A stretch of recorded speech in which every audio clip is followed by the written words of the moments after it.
Hindi mo ba na-check yung last na BP mo? High blood ka. Nagre-request ka pa ng puto, diabetic ka.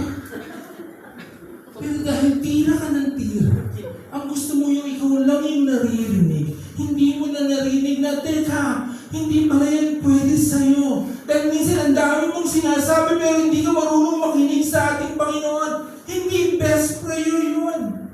Amen? Amen. Hindi ba pwedeng best prayer, ikaw lang yung daldal ng daldal. Pag nga kayo nakikipag-chismisan pero ang dami niyong nagsasalita, di ba ang dami yung sinasabi? Uy, mati, nakatapos sa na,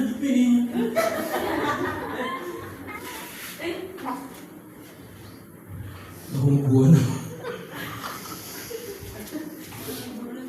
Best prayer, best worship.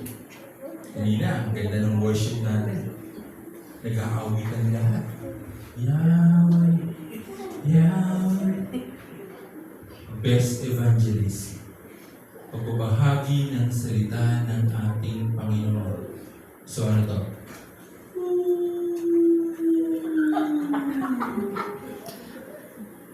Wala. Wala.